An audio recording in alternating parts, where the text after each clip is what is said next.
Helluva Boss has dropped its 6th episode of Season 2, and it is easily my favorite so far, of Blitz finally having a hilarious but emotionally wrought and revealing reunion with his childhood BFF, and more, and seeing a healthy parallel to Blitz's own regal paramour. And so far it seems to be well received by most of its viewers, which would make it a standout in Season 2, which feels like it's provoked one angry tizzy after another ever since its premiere. Why are we in an episode of Muppet Babies? Why aren't they talking about Aussies? Chaz is too one note. Striker is ruined. Moxie is ruined. Though I do agree with half of those. So the question is, how much of this reaction is Season 2 actually doing something wrong, and how much of it is fans overreacting? Now, I want to preface this entire video saying that no matter what, I still really enjoy Helluva Boss. And frankly, I don't think that Season 2 is substantially worse than early Season 1. So far, I would take any of Season 2 over Cherubs, or even Murder Family, with the only real difference that the early episodes didn't have the expectations, so they couldn't be let down. Though they didn't have any story to follow up on either. But as much as I'd like to blame the reactions on those that are too impatient or too attached to their personal theories and headcanons to even try to understand what the writers are trying to do, and that's definitely some of it, but if it was just that, then other shows that also have healthy theory-making fan bases would also be disappointed if they weren't fulfilled. But that's not always the case, though it is often the case. And it is fair to acknowledge that Helluva is a bit of a Ruby situation. It was an original indie production that got a lot of hype right off the bat, just from its design and its intriguing premise. But once the story got further along, the showrunner's inexperience with writing and pacing becomes more and more evident. But for whatever story or character decisions that people have issues with, for me, the biggest problem is that the comedy is killing the momentum of these episodes. And I'm not talking about the character banter or the visual gags, because that's easily the best stuff. I'm talking about the lengthy comedy bits that are absolutely not worth the amount of screen time that they devour. It's baby Stolitz and Blitz. It's wasting a third of Western energy in a doctor's office. It's Chaz being a massive wasted opportunity given that he is both the M&M's exes and they do nothing with that. And then the human world as a setting, infinitely more obnoxious than it is funny. Now, of course, comedy is subjective, but I am confident I am not alone. But I understand the intent behind all of these episodes as opportunities for the character stories, which were conceptually not bad ideas and definitely could have worked, but the execution has been generously hit and miss. And this is true even for the most recent episode where Fizz's song is literally "look at me and not over there" as we try to escape. And aside from being mildly visually interesting, there is nothing of substance in it. He could have accidentally revealed something personal during. Also, why didn't anybody shoot him? I guess that's his natural charisma and talent. But yeah, this thing easily could have been half as long. It's easy to come to the conclusion that Helluva is better when it's dramatic rather than funny. But aside that the cartoonishly violent interpretation of hell is a big part of Helluva's identity, and that the dramatic moments wouldn't hit as hard if they were constant, the real difference here is character. Dramatic moments are inherently character-centric, but you can characterize in a comedic scene, and when Helluva Boss does that, it's amazing. It's why the bulk of episode 6 is so great. It is all character through comedic verbal sparring and adorable banter. So don't think that I didn't notice that you cheated and basically dumped a season and a half of Stolitz Blitz subtext directly in front of us. But while I think that is easily the worst offense, the character choices have also gotten criticism for season 2. This is where I feel more of the criticism is more picky and aligned with "I'm angry because it doesn't conform with my interpretation of these characters." Still, some of the reactions I get. Like last episode, there was an upset about Moxie, usually our precious boy who must be protected from Blitz's scorn, but now is all of a sudden selfish and unpleasant and even shaming the love of his life. That's definitely shocking, but I don't dislike any of these choices on a character level. I always expected that at some point we would see a crack in the M&M's supposed perfect relationship. I just thought it would be related to his lack of communication about the incident at his father's, showing his pride or his resistance to rely on her, which is actually connected, because as much as we wouldn't think it because of how much he's mocked, he is prideful, and he does get wrapped up in his own head and fixated on things that has disrupted missions. But now he's in charge, and he doesn't have Blitz to blame. You can be in a loving relationship with someone you admire and maybe even are a little jealous of, be fine 99% of the time until a moment of frustration bubbles its way up when you want something to be your moment. And at the end, they still prove that they're a great couple by showing that they are able to apologize, communicate, and reconcile. It's definitely not wrong for the character, but the execution isn't pleasant, it's not fun to watch, especially since Millie didn't do anything wrong, but most importantly, it is not funny because Moxie's cringe comedy is easily the worst thing about the episode, and there's way too much of it. Then Stryker was a season 1 fan favorite because of his cool and menacing demeanor. And then when he came back for season 2, fans called him ruined because he started losing his cool and also he had a boner statue. Again, it's not contradictory, it's revealing multifacets of a character by showing under which circumstances someone's status quo demeanor cracks. Stryker cannot keep his cool when royals aren't taking him seriously. However, I do think that this reaction to Stryker in Season 2 is a symptom of the show's issues with pacing and payoff, where if we had had even one episode in between his first and second appearance where he's still doing his cool menacing thing, it would make his sudden unraveling mean more. And then there's Stella.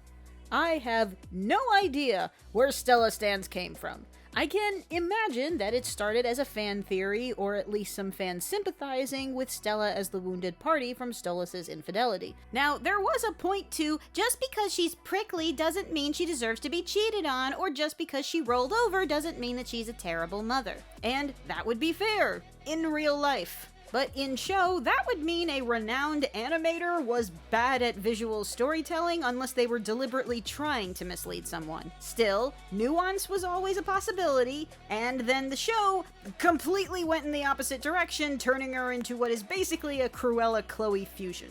Still, the show neither promised nor even hinted that Stella was anything less than this, so no matter what, I think the retaliation is overblown.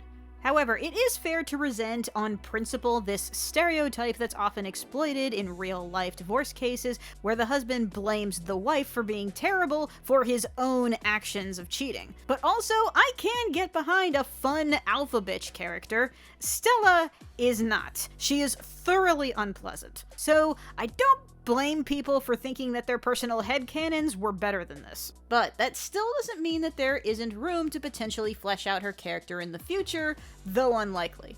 I don't know if this is part of any existing theory, but the reveal that their marriage was arranged is just as much true for Stella as it is for Stolas. She probably didn't want this either. Plus, Stolas at least got a magic book out of it and a position of power and responsibility. Did Stella get a magic book? Did Stella get any powers? Or like classic patriarchal aristocratic hierarchies, is she just expected to be the wife and mother and nothing else? Now that explanation doesn't make Stella a good person, but it does give her some dimension, even if he isn't responsible nor does he deserve to be the brunt of her anger.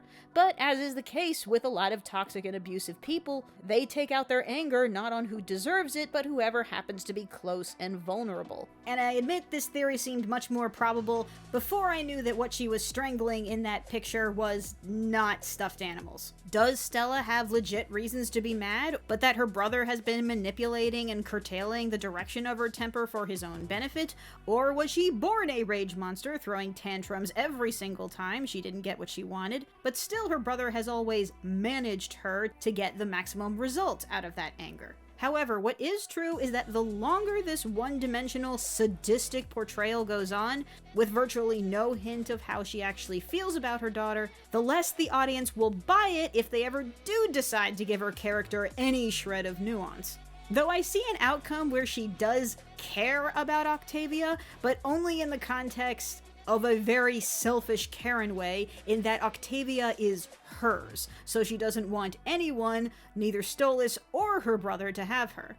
And now we need to talk about Stolas. The titular example that going for broke on character isn't a Hail Mary either, because the Season 2 premiere is what started the Season 2 shit show, and it was centered around his backstory. And it kinda through people, including me, where we learned that Stolas and Blitz, notoriously toxic, emotionally stunted chaos couple, where rich guy blackmails peasant into transactional copulation, apparently knew each other as children, if only for one day, and had an extremely adorable and wholesome flashback.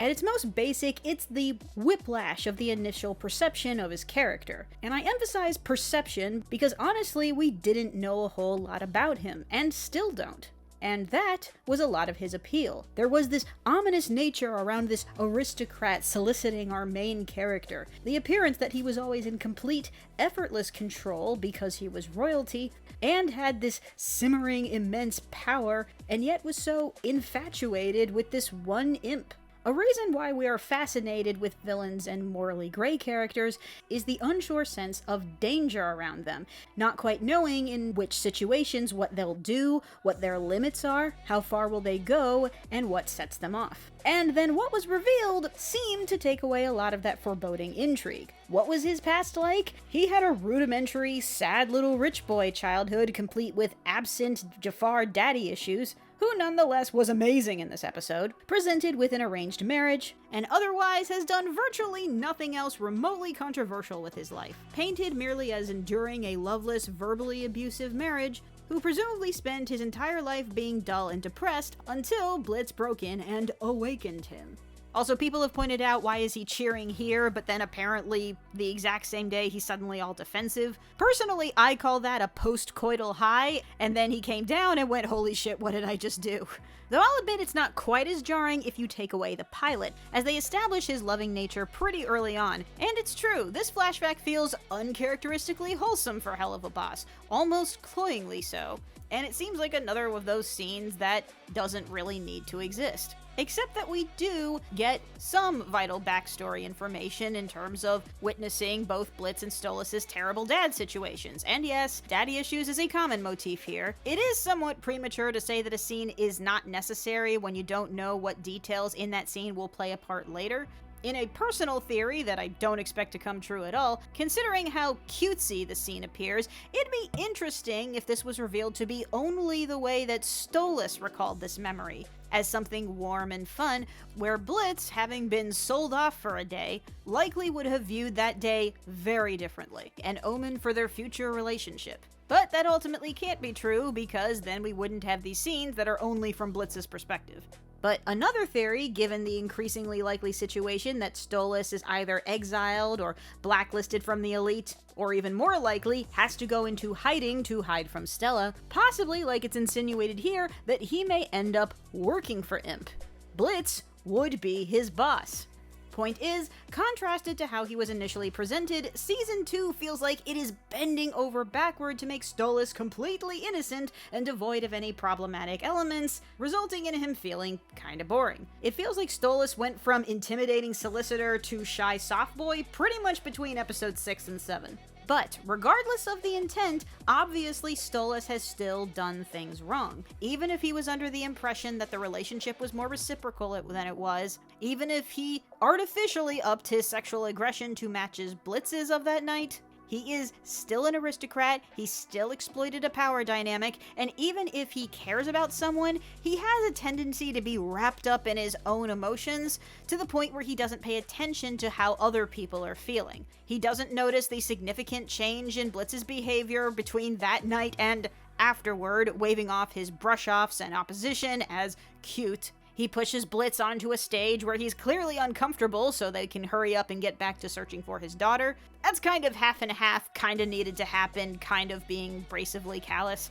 But even with his own daughter, he's flirting with a random imp right in front of her after a fight with her mom, doesn't notice how much not fun she's having at the park he wanted them to go to, getting so wrapped up in his anger at Stella that he doesn't see that Octavia needs him. Even in the text chain showing the aftermath of the fallout at Ozzy's, never once does he ask how Blitz is feeling. He merely makes excuses for his own actions. But this is something that he and Blitz have in common. They are both emotionally stunted and have a hard time being vulnerable and emotionally honest. This is also why I don't agree with the critique of episode 2, where the two act like Ozzy's never happened.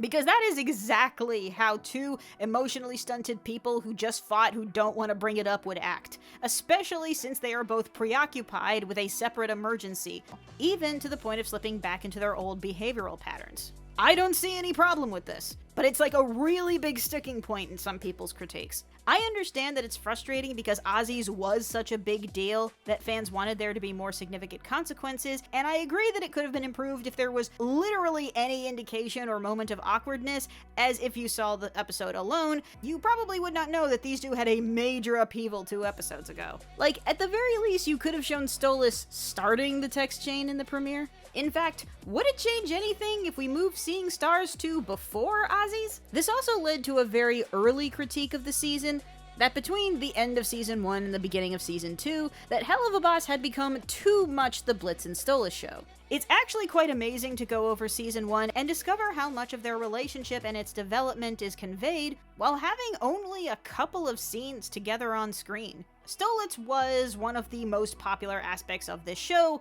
for obvious reasons. But outside of the shippers, even the average viewer was incentivized to care about Blitz and Stolas because it was the only aspect of the show that had continuity and regular development in the absence of any other indicator about where the show was heading. Yes, the villains have been around and they've made vague threats of vengeance on Blitz and Stolas and Moxie, but the threats are still pretty vague. We really don't know what they're planning long-term, ergo we don't really know what to anticipate. And we certainly don't know how long it will take for the vengeance to actually get here. So for progression, we just kind of have the gradual up and downs of the Stolas drama. But since the Season 2 premiere, if it wasn't clear before, I think it has been made more evident that the show's real character journey is Blitz attempting to heal both himself and his various relationships, not just Stolas. Because he's clearly fixated on not just the M&Ms, but also Fizz, which, in a nice uplifting beat, he did have a satisfying reconciliation with.